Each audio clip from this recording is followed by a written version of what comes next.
নমস্কার, আমি ময়ূক রঞ্জন ঘোষ। আপনারা দেখছেন আপনাদের ১ নম্বর শো জবাব চায় বাংলা। বাংলাতে একটা কথা আছে, চাচা আপনা প্রাণ বাঁচা। চাচা নিজের প্রাণটা আগে বাঁচান। বাংলা বাদে গোটা বিশ্ব বুঝছে, কিন্তু বাংলা গোটা বিশ্ব বুঝলেও, নিকারাগুয়াতে মুদ্রাস্ফীতি বুঝলেও, রাশিয়াতে, সৌদি আরবে এই হচ্ছে ওই হচ্ছে বুঝলেও, ল্যাটিন আমেরিকাতে ভয়ঙ্কর মুদ্রাস্ফীতি হচ্ছে, এই সমস্ত কিছু বুঝলেও নিজেরটা বুঝলো না। এটাই বোধহয় আফসোস থাকবে। আমরা চায়ে বিস্কুট ডুবিয়ে খেতে খেতে নীতিশ কুমার কি করবে, কবে পল্টু চাচা পাল্টি মারবে, এসব নিয়ে বিরাট চিন্তা করছে, কিন্তু আমরা নিজেরা ভাবছি না যে আমাদের নিজেদের কি হবে। নাইডু, চন্দ্রবাবু নাইডু, কবি ইধার কবি উধার, কিসমত কি হাওয়া কবি গরম কবি নরম, গান বানাচ্ছি গান বাজছি। নাইডু কবে সরকার থেকে সমর্থন প্রত্যাহার করে নেবে, এটা নিয়ে আমরা কৌতূহলী হচ্ছি, কিন্তু ভাই বাংলার কি হবে আজ তার জবাব বাংলার মানুষ চায়। এই যে বাংলাও তো ভোট দিয়েছে, গোটা দেশের মধ্যে বাঙালি, বাংলার মানুষ তারাও তো রয়েছেন, তাদের কি হবে ভাই। ডাবল ইঞ্জিন সরকার আমাদের নেই, সিঙ্গেল ইঞ্জিন সরকারে কেন্দ্রের সঙ্গে রাজ্যের কুস্তি চলে। কেন্দ্রের সঙ্গে উন্নয়নের ক্ষেত্রে অন্তত হাত মেলানোর কোনো সম্ভাবনা দেখা যায় না, এটা পরিষ্কার হয়ে যায়। তাহলে বাংলার কি হবে? বাংলা কি আঙুল চুষবে? বাংলা কি কাঁচকলা দেখবে? কথায় আছে নিজের ভালো পাগলও বোঝে। আমি ক্ষমা প্রার্থী, কিন্তু এইভাবে আমাকে বলতে হলো। নিজের ভালো পাগলও বোঝে। বাংলার মানুষ বোধহয়, আমরা যারা রয়েছি তারা বোধহয় বুঝতে পারছি না যে আমরা আসলে পিছিয়ে পড়ছি। আমরা রাজ্যতে তৃণমূলকে আনছি, কেন্দ্রে বিজেপি আসছে, কিন্তু বাংলাতে কে আসছে?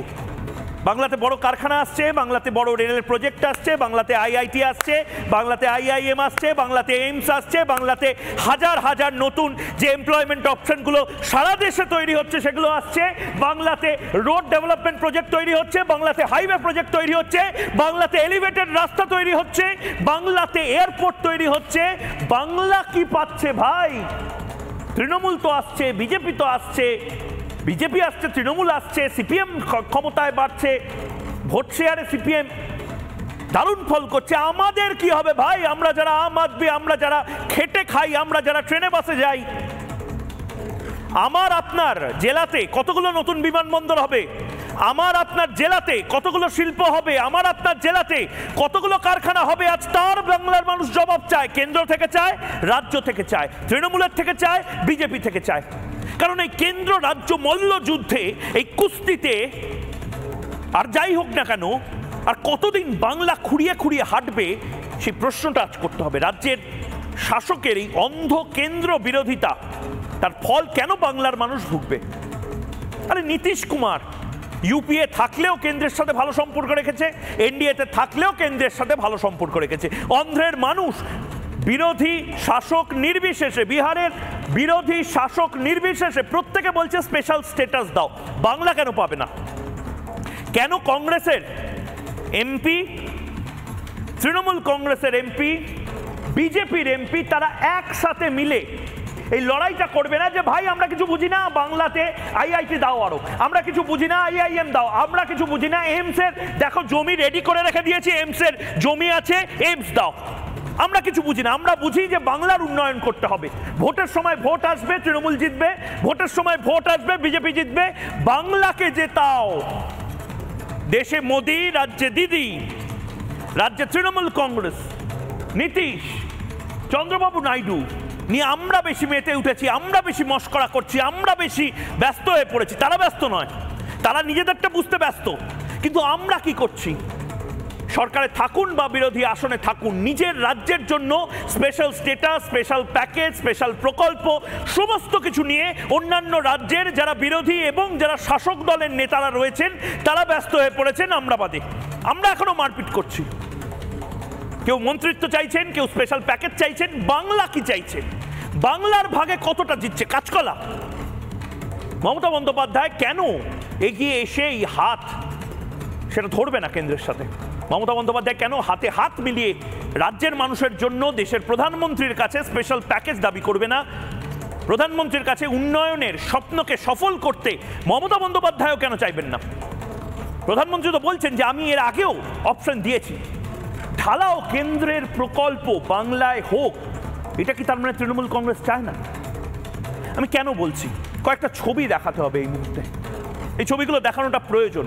দুদিকে আমার দুটো প্লাজমা রয়েছে এবং দুদিকে আমি দুটো ছবি এই মুহূর্তে দেব। প্রথম ছবি এই মুহূর্তে টাটার সৌজন্যে পাওয়া, ভালো করে দেখুন, আমি দেখানোর চেষ্টা করব ফুল ফ্রেমে এই দুটো ছবি এই মুহূর্তে বাংলার মানুষকে দেখাবো। এটা হচ্ছে সানন্দের ফ্যাক্টরি, যে সিঙ্গুর থেকে, ভালো করে দেখুন এই ছবিগুলো, সিঙ্গুর থেকে যে কারখানাটা চলে গেছিল গুজরাটের সানন্দে। নরেন্দ্র মোদী তখন মুখ্যমন্ত্রী ছিলেন গুজরাটে, বুদ্ধদেব ভট্টাচার্য ফ্যাক্টরিটা বানাতে পারলেন না, নরেন্দ্র মোদী ফ্যাক্টরিটা বানালেন। সেই ফ্যাক্টরিতে ন্যানো তৈরি হতো, ন্যানো কারখানার সেই ফ্যাক্টরিতে এখন যে গাড়িগুলো তৈরি হয়, এটা হচ্ছে সেই ছবি। এই ছবি এই মুহূর্তে আপনাদের দেখাচ্ছি, এটা হচ্ছে সানন্দের ছবি। এবার আসুন যেখানে আসলে ম্যানুফ্যাকচারিং হাব হওয়ার কথা ছিল, আমার রাজ্য, আমার বাংলায়, সিঙ্গুরের ছবি। এই ছবিগুলো আমি একবার ফুল ফ্রেমে দেখানোর চেষ্টা করব। সিঙ্গুরের ছবিটা, সিঙ্গুরে এই মুহূর্তে কাশফুল, ছাগল চড়ে বেড়াচ্ছে, ফ্যাক্টরি তো ছেড়েই দিন, একটা ছোট দোকান পর্যন্ত এই জমিতে হয়নি। দুটো ছবি বারবার দেখানোর চেষ্টা করবো। এটা সিঙ্গুরের জমি, আর আরেকটা হচ্ছে গুজরাটের ফ্যাক্টরি। এই সিঙ্গুরের জমিতে আমার ছেলেমেয়েগুলো, আমার বাড়ির ছেলেমেয়েগুলো, আপনার বাড়ির ছেলেমেয়েগুলো, তারা যদি চাকরিটা পেত তাহলে তাদেরকে মুর্শিদাবাদ থেকে দুবাই, সৌদি আরবে কাজ করতে যেতে হতো না, তাদেরকে ব্যাঙ্গালোর, দিল্লিতে শ্রমিকের কাজ করতে যেতে হতো না। একদিকে ছবিটা দেখুন গুজরাটের ছবি এবং আরেকদিকে ছবিটা দেখুন বাংলার ছবি। এটা দুটো ছবি। এবার পিকচার আমি বাকিয়ে এর পাশাপাশি আরো দুটো ছবি এই মুহূর্তে দেখাবো এবং প্রশ্ন করব বাংলা কি পেল। এই মুহূর্তে দুটো ছবি দেখালাম।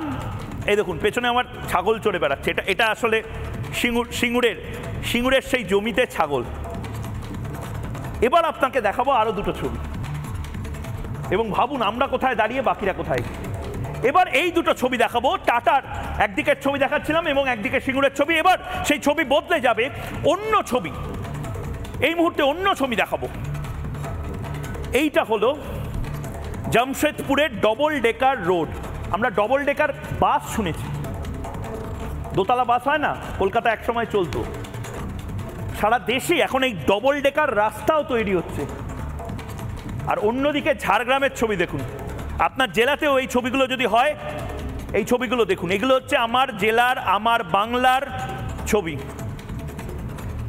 এই দুটো ছবি এই মুহূর্তে দেখাচ্ছি, একদিকে বাংলার ছবি, জমি জটে, রাস্তা পর্যন্ত হয় না, আর অন্যদিকে লম্বা 2500 মাইসুরু এক্সপ্রেসওয়ে, মাইসুরু এক্সপ্রেসওয়ের পাশাপাশি জামশেদপুরের রাস্তা, জামশেদপুরের পাশাপাশি ব্যাঙ্গালোরের রাস্তা, উত্তরপ্রদেশের রাস্তা।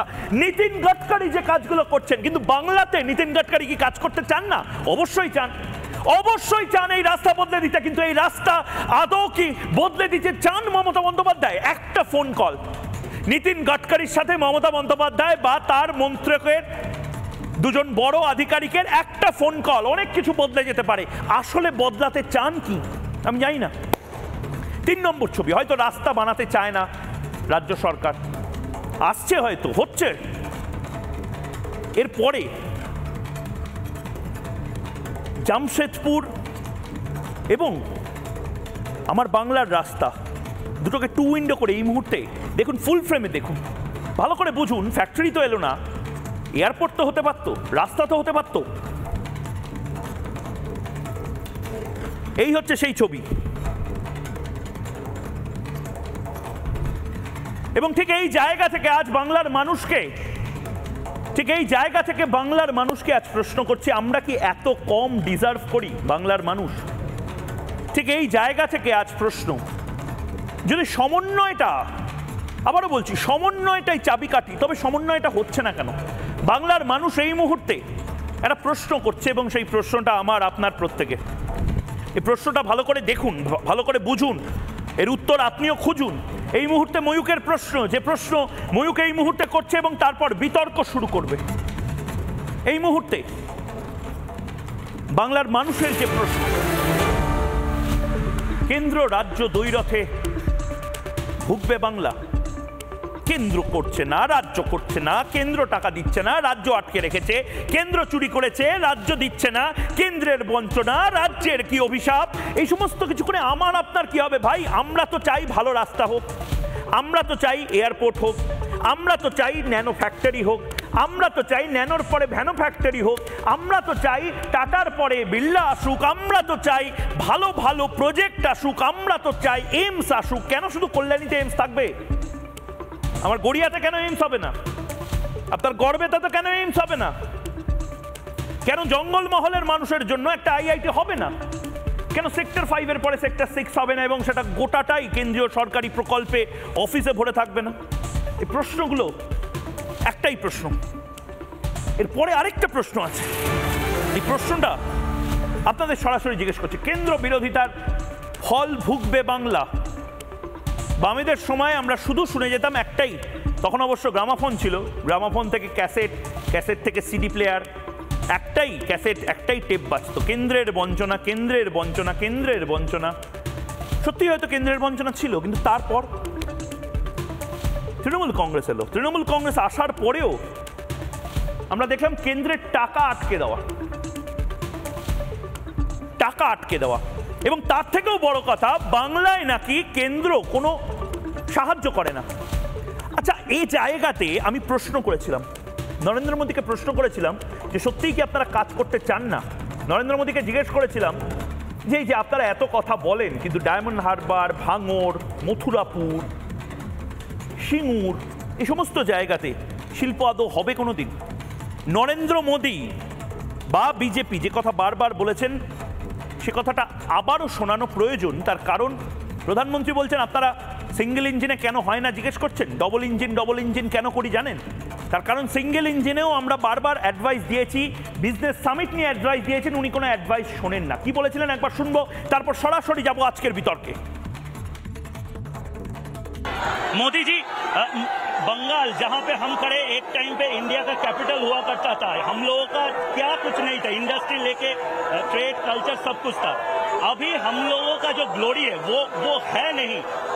आप ये गारंटी दे सकते हैं क्या, जिस फैक्ट्री को सिंगूर से आप टाटा का फैक्ट्री सानंद में लेके गए थे, अगर यहाँ पे डबल इंजन सरकार हो तो सिंगूर में फैक्ट्री होगा, नंदीग्राम में फैक्ट्री होगा, भांगोड़ में, डायमंड हार्बर में, सब जगह फैक्ट्री होगा, और हम मुंबई दिल्ली के साथ टक्कर देंगे विकास में।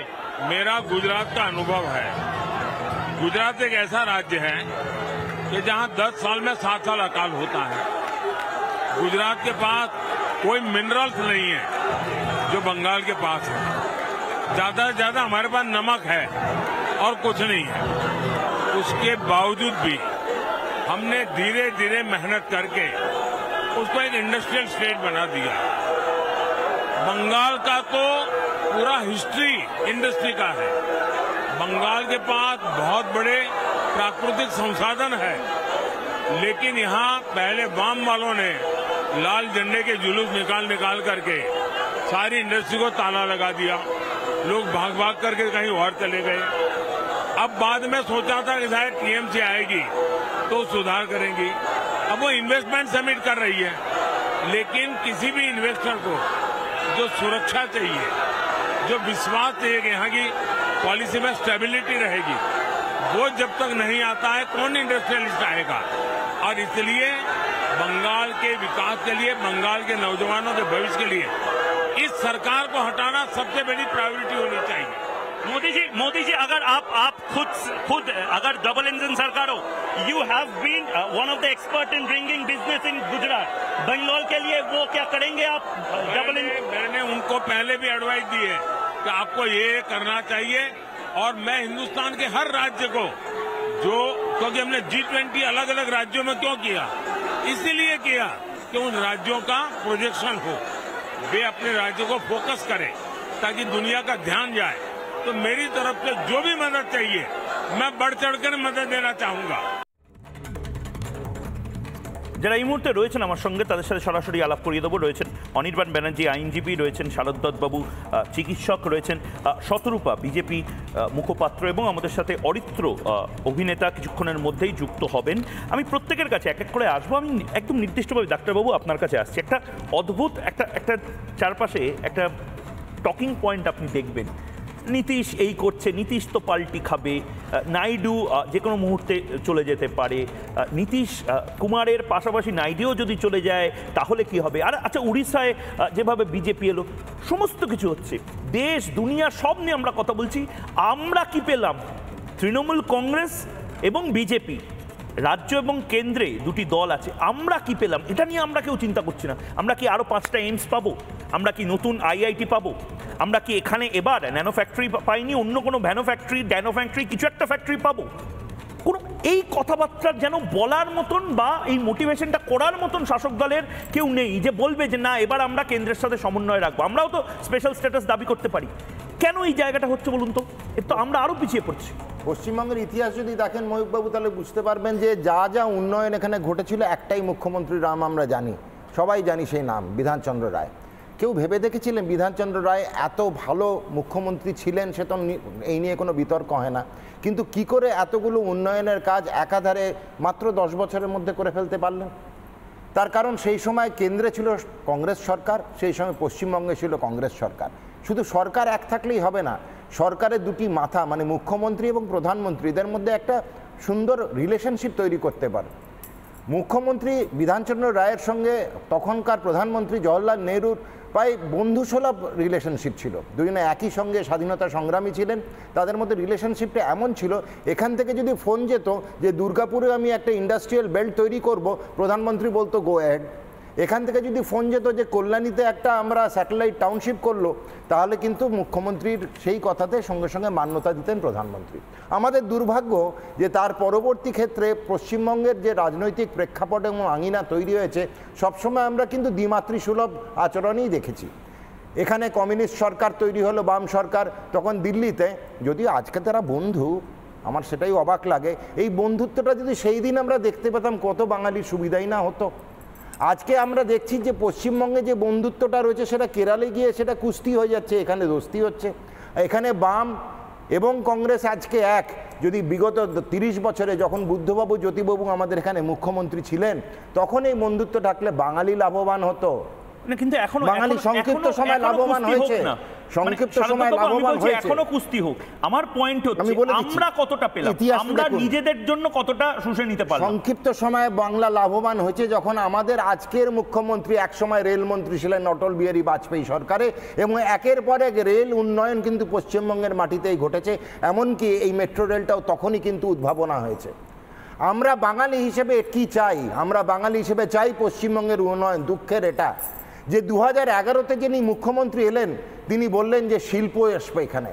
সেখান থেকে আজকে কি দেখলাম, শিল্পের স্বপ্ন উনি দেখিয়েছিলেন মুখ্যমন্ত্রী, আজকে সেই শিল্প উঠেছে শিকায়, শিকায় উঠেছে শিল্প। সেই স্বপ্ন আজকে দুঃস্বপ্ন। আজও পশ্চিমবঙ্গে একটাও বড় শিল্প আসেনি। এমএসএমইর নাম করে দু একটা ছোটোখাটো শিল্প আসতে পারে, কিন্তু কোনো রাজ্যের বিকাশ ঘটে না যতক্ষণ না বড় সড়ো শিল্পায়ন হচ্ছে। এগ্রিকালচার যদি আমাদের একমাত্র সম্বল হয়, তাহলে আমরা জীবনেও গুজরাট বা মহারাষ্ট্র বা পাঞ্জাব হতে পারবো না।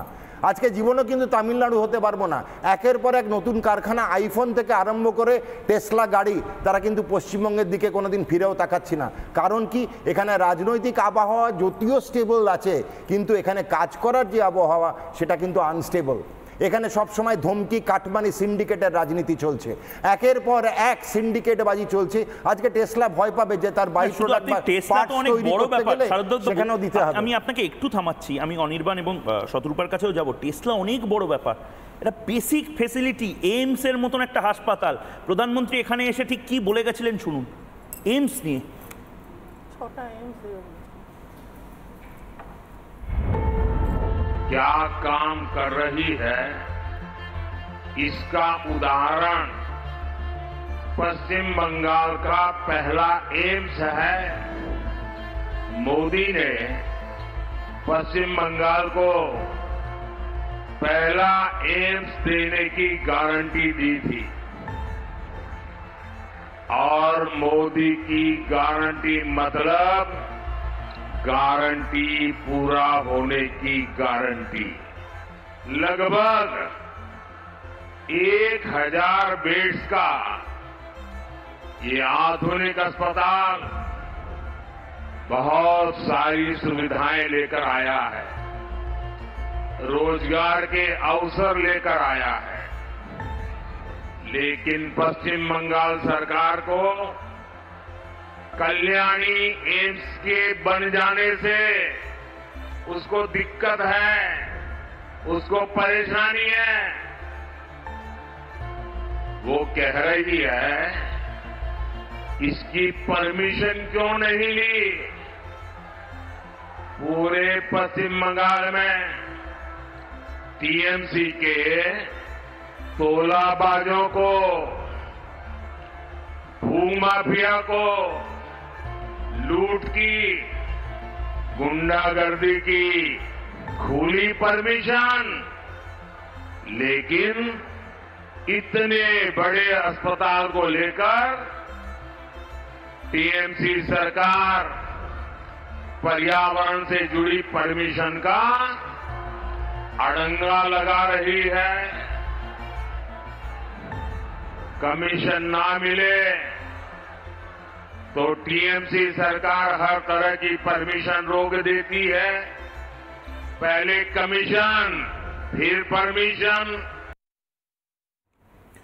অনির্বাণ এই মুহূর্তে আমার সঙ্গে রয়েছে, অরিত্রও যুক্ত হয়েছে। অনির্বাণ, কোথাও মনে হচ্ছে না যে এবার তো সত্যিই তো মমতা বন্দ্যোপাধ্যায় রাজ্যে চলে এসেছেন, মমতা বন্দ্যোপাধ্যায় বিপুল ভোটে জয়ী হয়েছেন, এবার নিশ্চয়ই তোমাদের সবাই একত্রিতভাবে বলা উচিত যে নন্দীগ্রাম, সিঙ্গুর, লালগড় সমস্ত জায়গাতে ইন্ডাস্ট্রি হোক, কেন্দ্রের সাথে কথা বলে স্পেশাল প্যাকেজের জন্য একটু দৌড়াদৌড়ি করতে হবে। এই যে শিল্পমন্ত্রীরা আছেন নাকি বাংলায়, বিভিন্ন শিল্প সম্মেলন হয়, তারা নিশ্চয়ই ওই স্পেনে গিয়ে একটা টিএমটি বারের উদ্বোধন করে সেই টিএমটি বার শালবনীতে হবে না, হচ্ছে গড়বেতাতে সৌরভ গঙ্গোপাধ্যায়।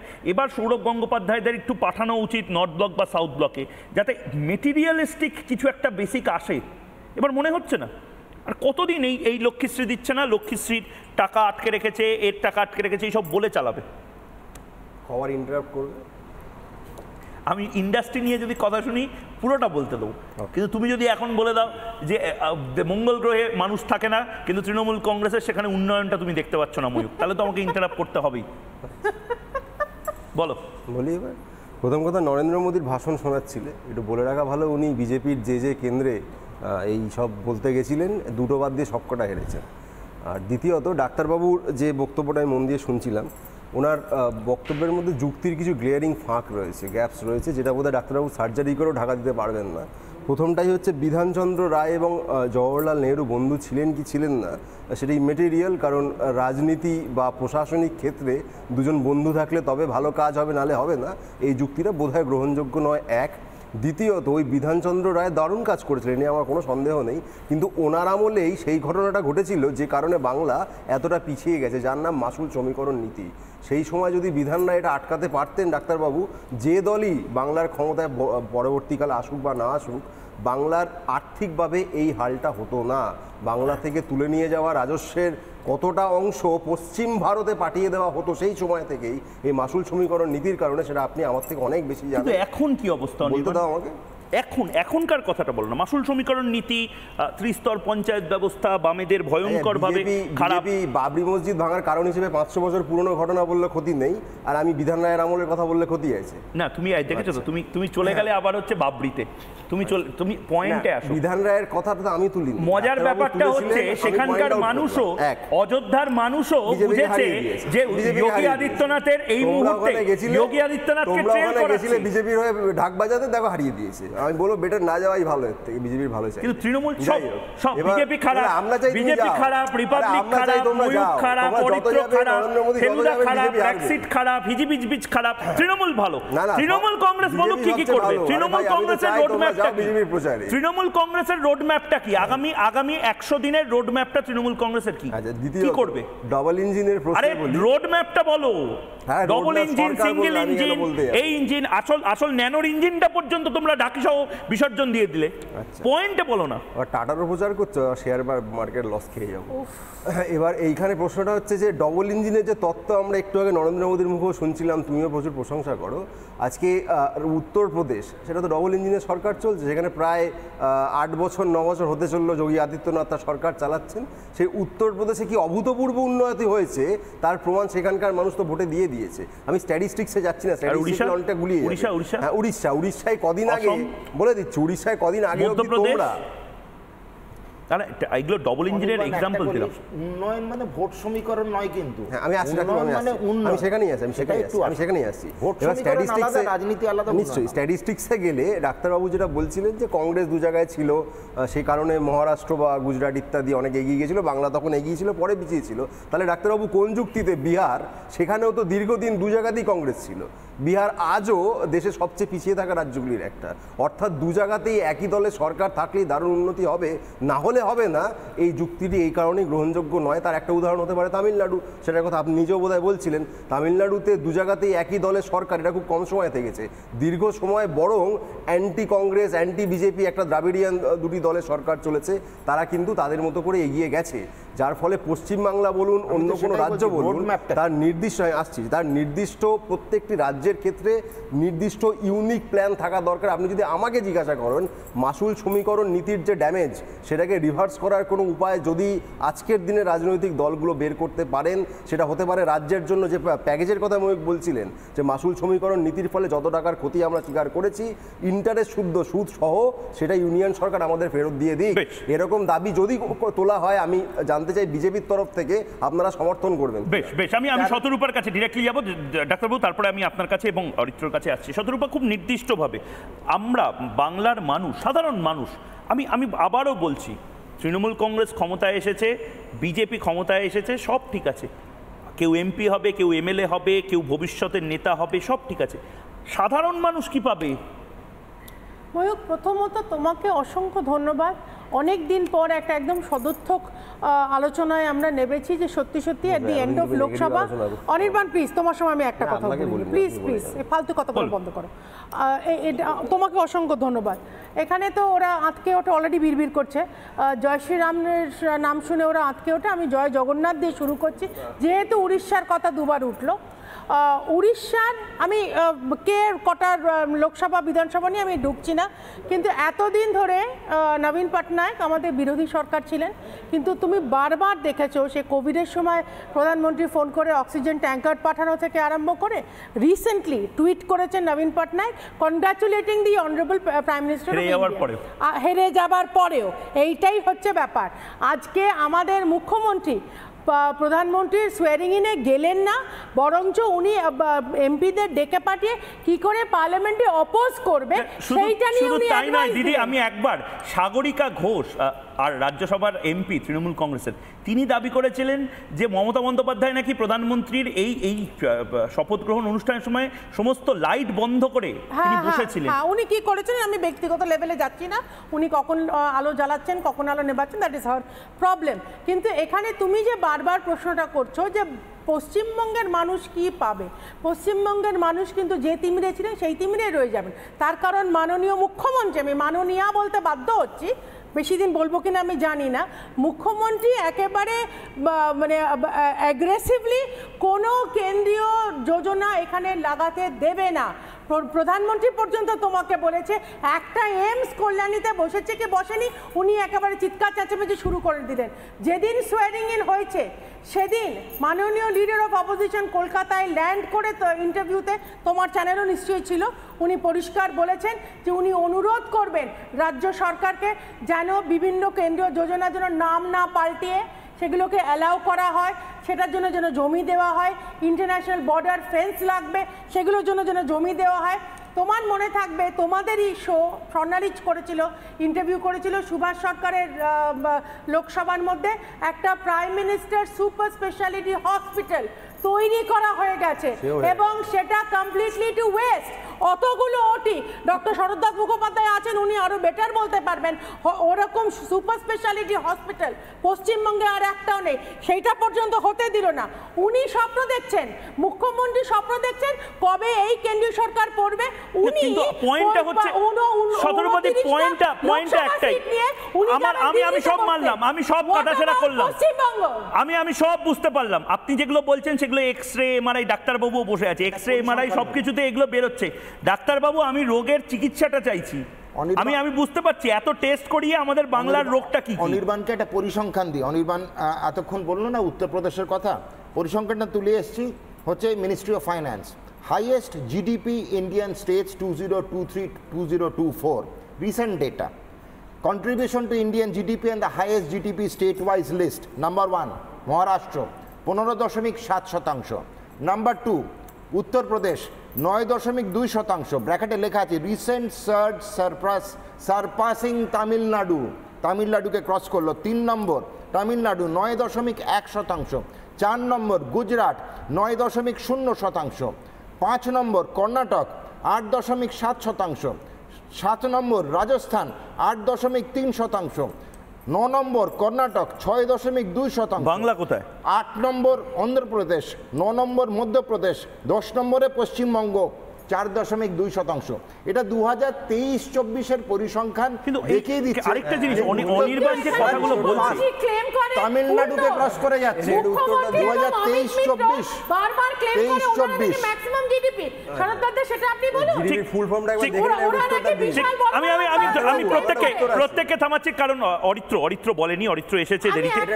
হ্যাঁ আচ্ছা সদরপতি বলুন, এখানে অনির্বাণ দা আবার জ্ঞান দিতে শুরু করেছে, জিডিপির ফুল ফর্ম ওরা ক্লিশে স্টেটমেন্ট, ফ্রাইড শেয়ারিং নিয়ে কথা বলছিল, বিধানচন্দ্র রায়কে দোষ দিচ্ছে, ইতিহাস ঘাটছে, কিন্তু এখন এরা জিডিপি শেয়ার পর্যন্ত ওরা শেয়ার করতে না, জিএসটি বা ইনকাম পর্যন্ত ওরা শেয়ার করতে রাজি নয়, যেখানে ক্লিয়ার করা আছে ও বিধানচন্দ্র রায়ের আমলে চলে গেছে।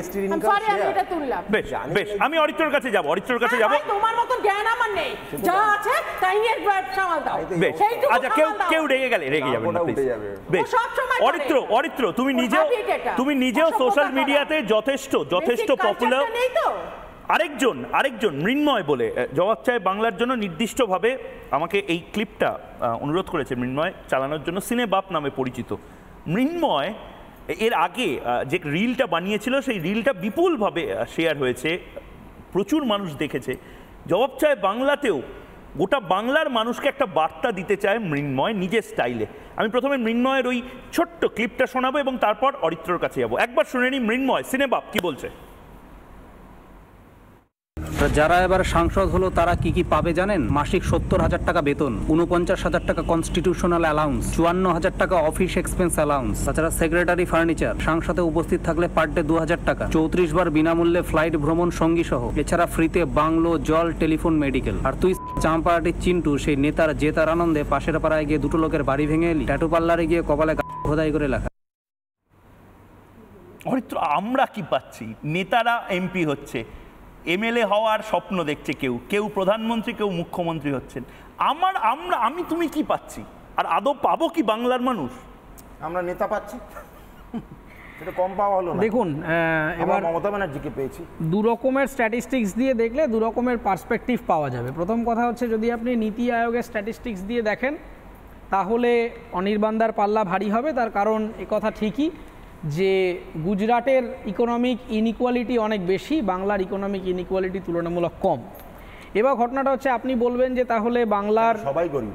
হ্যাঁ, এবার এখানে বাংলার এই মুহূর্তে কি সমস্যা? দেখুন, বাংলার সমস্যাটা হচ্ছে যে আপনি যদি বাজেট অ্যানালিসিস করেন, পশ্চিমবঙ্গ রাজ্য সরকারের যে বাজেট, তার মধ্যে শিল্প মূলত যে ধরনের বিনিয়োগকে ফোকাস করে হয় সেটা হচ্ছে ক্যাপেক্স, ক্যাপিটাল এক্সপেন্ডিচার, যেখানে দেশের গড় ক্যাপিটাল এক্সপেন্ডিচারের প্রপোর্শন হচ্ছে অ্যাপ্রক্সিমেটলি 4.6%, যেটা উত্তরপ্রদেশ বা অন্যান্য জায়গায় আরও বেশি। সেটা বাংলায় কিন্তু 1%, 1.8% to 1.9%। এবার তাহলে ঘটনাটা হচ্ছে, তাহলে কি সরকার খরচ করে না? নিশ্চয়ই করে। আপনি যদি বাজেট অ্যানালাইজ করেন তাহলে দেখবেন সরকারের ম্যাসিভ যে প্রকল্পগুলোতে খরচ হয়, লক্ষ্মীর ভাণ্ডার, কন্যাশ্রী, তরুণের স্বপ্ন, এই ধরনের প্রকল্পগুলোতে খরচ হয়। এবার এই যে প্রকল্পগুলো করা হয়েছে, এই প্রকল্পগুলোর পেছনে পলিটিক্যাল ইন্টেনশনটা, তাদের যে আপনি যদি অ্যানালাইজ করেন দেখবেন ফারসাইট নয়, মানে দূরদর্শী ভিশন নেই। তার কারণ হচ্ছে যে এই সরকারের অপারেশনটা হচ্ছে আপকামিং ভোটে কি হবে। আজকে আপনি যেটা দেখছেন না, যে কেন্দ্রের সাথে অসহযোগিতা বা এই যে ফেডারাল স্ট্রাকচারকে আমি বারবার বলেছি যে একথা আমি অনির্বাণদার সাথে সহমত, যে কেন্দ্রে যে থাকবে রাজ্যে তাকেই থাকতে হবে এই বাধ্যকতা কেউ দেয়নি, আমাদের তো সেই জন্যই কোয়াসি ফেডারাল সংবিধান। কিন্তু ঘটনাটা হচ্ছে আপনি বিনিয়োগ বলছেন, একটা রাজ্যে যদি বিনিয়োগ ইনভোক করতে হয় তাহলে সবসময় যে সেন্টারের মুখাপেক্ষী হয়ে থাকতে হবে এই কথাও কেউ বলছেন। সেই জন্যে মুখ্যমন্ত্রী তো বারবার স্পেনে গেছেন, বিভিন্ন বিদেশে, বিভিন্ন কখনো ইউরোপে বিভিন্ন দেশে ঘুরেছেন। তার মানে বাংলার যদি মুখ্যমন্ত্রী মনে করেন যে তিনি কোনো বিদেশি ইনভেস্টর ইনভোক করবেন, আপনাকে এখানে আরেকটা ডেটা দিয়ে রাখি, সাম্প্রতিক কোলিয়ার্সের একটি রিসেন্ট রিপোর্টে বলছে যে ফরেন ডিরেক্ট ইনভেস্টমেন্ট সারা ভারতবর্ষে 2024-এ রিয়েল এস্টেট সেক্টরে সবথেকে বেশি পরিমাণে বাড়বে, এবং সেটা আগে যেটা 2023 অবধি ছিল ক্লোজার টু 67%, সেটা এবছর আরও খানিকটা বেড়ে যেতে পারে বলে কোলিয়ার্স বলে একটি রিসার্চ ফার্ম জানাচ্ছে। এবং তাই সেই তালিকার মধ্যে কিন্তু কলকাতা শহরের নামও রয়েছে। কিন্তু আমাদের যেটা হচ্ছে সেটা হচ্ছে ফান্ডটা কোথাও গিয়ে একটা যেন কিছু নির্দিষ্ট সংখ্যক মানুষের হাতে কুক্ষিগত হয়ে যাচ্ছে, এবং political intervention in every sphere. আমরা যেটা বারবার বলার চেষ্টা করছি যে একজন ব্যবসায়ী একটা স্টার্ট আপ খুললেন, বড় বিরাট বিনিয়োগকারী একেবারে 1000 কোটি টাকার কর্পাস নিয়ে আসতে হবে তাকে কেউ বলছে না, কিন্তু একজন স্টার্ট আপ যে বিনিয়োগ করবেন, বিনিয়োগ করবার জন্য তাকে ট্রাস্ট সব থেকে যেটা আপনার সাক্ষাৎকারেও হয় যে আমি বিশ্বাস করব, আমি ভরসা করব। একদম আরেকটা জিনিস যেটা হচ্ছে অরিত্র, আমি এটা বোঝার চেষ্টা করছি কেন, সত্যিই তো আমি মহারাষ্ট্রে গেছি, আমি উত্তরপ্রদেশ, এমনকি অসমেও দেখছি যে পরিমাণ বিমানবন্দর তৈরি হয়েছে, হাইওয়ে তৈরি হচ্ছে। বাংলাতে অসুবিধাটা কোথায়? আমি জঙ্গলমহলে কেন একটা এইমস বানাতে পারবো না? আমি আইআইটি কেন একেবারে মেদিনীপুরে বানাতে পারবো না? মানে কারণটা কি? ওগুলো তো অচ্ছুত জায়গা নয়। না, কারণটা ছোট গল্প বলি। গল্পটা হচ্ছে এটা, একটা খুব কদিন আগে একটা ছেলে আমাকে বললো যে দাদা আপনি ডাক্তার, তো একটা ওষুধের দোকান খোলার ব্যবস্থা করে দেবেন, আমি আনএমপ্লয়েড। আমি বেশ ভালো কথা, ইয়াং ছেলে কি করবে, বিফার্ম পাস, দোকান খোলার জন্য যা যা জিনিস লাগে তাটা শুরু করার থেকে দোকানের যে পেরিমিটার অ্যান্ড ট্রেড লাইসেন্স, প্রথমে গেলাম কর্পোরেশনে, সেখানে একজনের সময় দাদা এটা করিয়ে দিতে হবে, আপনি এটা পারবেন না। সুতরাং এই করিয়ে দেওয়ার পাইয়ে দেওয়ার ব্যাপার যে দালাল রাজটা চলেছে, সেটা শুধু দোকান ট্রেড নয়, ইন্ডাস্ট্রিতে আরও বড় আকার। ট্রেড ছোট্ট একটা দোকান খুলতে গিয়ে পশ্চিমবঙ্গে এত লাল ফিতে পেরোতে হবে, এবং প্রত্যেকটা লাল ফিতে খোলার জন্য যে অ্যামাউন্ট অফ দালালি এবং দালাল রাজ আছে, সেটার জন্য লোকে না অসহিষ্ণু হয়ে রাজ্য ছেড়ে চলে যায়। ভিশনের অভাব রয়েছে। দেখুন, কমিশন যদি কেউ ক্লেম করে, সেই কমিশনটা কিন্তু একটা লিগ্যাল পার্ট অফ ইনকাম হতে পারে, কিন্তু এই যে ভিশনটা, যে আমি যদি আমার ধরুন কমিশন অ্যামাউন্টটা 10%, আমি আপনাকে বললাম যে আপনি 100 কোটি টাকার বিনিয়োগ করুন বা 100 কোটি টাকার ব্যবসা করুন, তাহলে তো আমারই কমিশন অ্যামাউন্টটা বাড়বে। কিন্তু এখানে যেটা হচ্ছে যে 10 লক্ষ টাকার বিনিয়োগ এলো কি এলো না, আমি নিজে 10 কোটি টাকার কমিশন চেয়ে বসছি।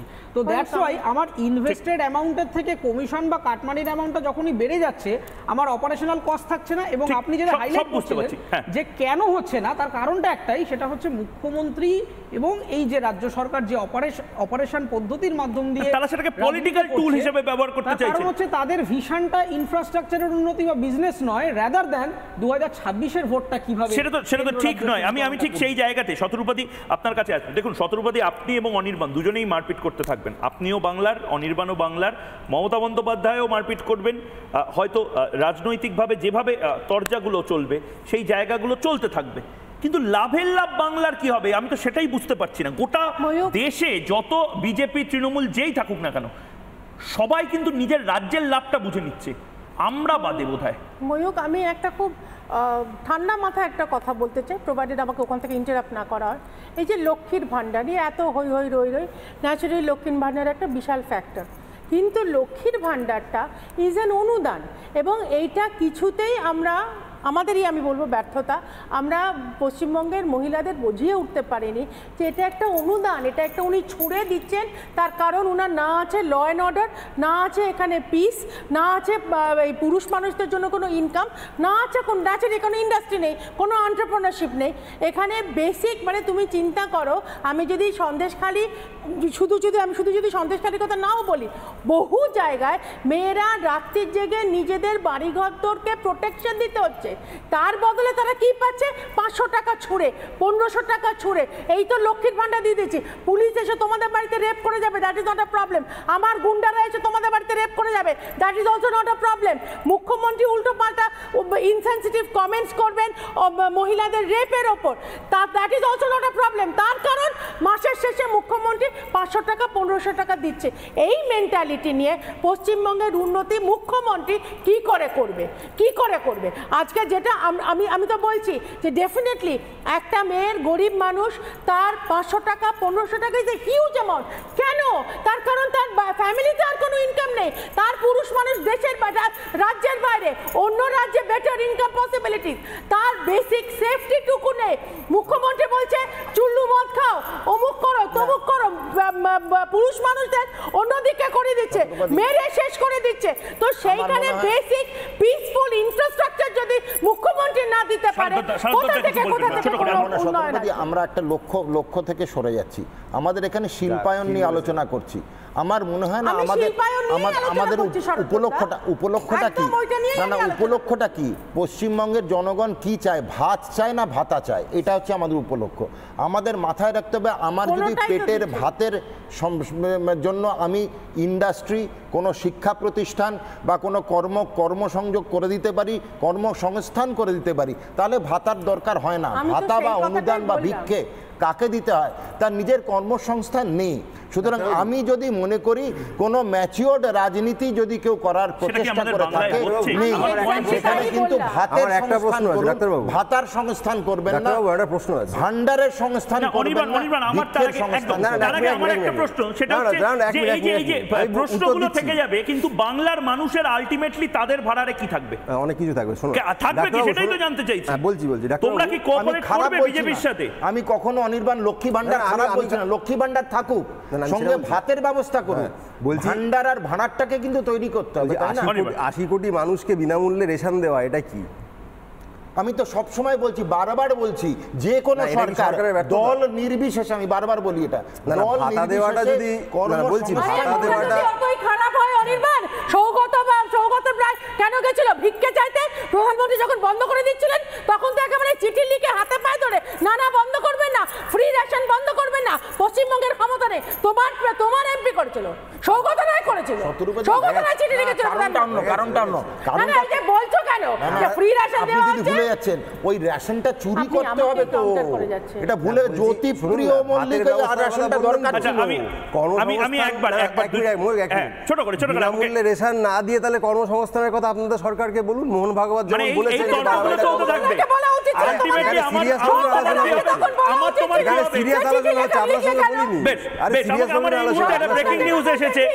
এই মুহূর্তে একদম শতরূপাদি আমি প্রত্যেককে থামাচ্ছি।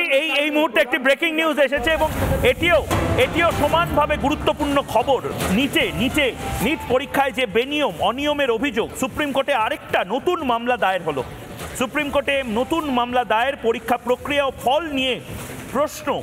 যে সংস্থা লাগাতার মামলাগুলো করে যাচ্ছে, আরেকটি নতুন মামলা কর্ণধার অলোক পাণ্ডের পেটিশন এই মুহূর্তে দায়ের হয়েছে সুপ্রিম কোর্টের কাছে কমিটি তৈরির আবেদন জানিয়ে। এর আগে স্পেশাল ইনভেস্টিগেশন টিম SIT তৈরি করে যে নিট পরীক্ষা, অর্থাৎ ডাক্তারির জন্য আন্ডার গ্র্যাজুয়েট যে পরীক্ষা, যেখান থেকে 11-12 ক্লাসের পরে যে পরীক্ষায় বসতে হয়, আগে জয়েন্ট এন্ট্রান্স ছিল, এখন নিট, সেই নিট পরীক্ষা দিয়ে যে ডাক্তার হওয়া যায়, সেই পরীক্ষায় বেনিয়ম বা অনিয়মের অভিযোগ, এবং সেই অনিয়মের অভিযোগকে কেন্দ্র করে গোটা দেশ উত্তাল হয়ে যায় এবং সেখানে সুপ্রিম কোর্টে একটি মামলা হয়। এবার আরেকটি মামলা হলো, যেখানে সুপ্রিম কোর্টকে আবেদন করা হচ্ছে সুপ্রিম কোর্টের মনিটরিং একটি তদন্ত কমিটি তৈরি করা হোক, এবং এটা অত্যন্ত ইম্পর্টেন্ট একটি মামলায়।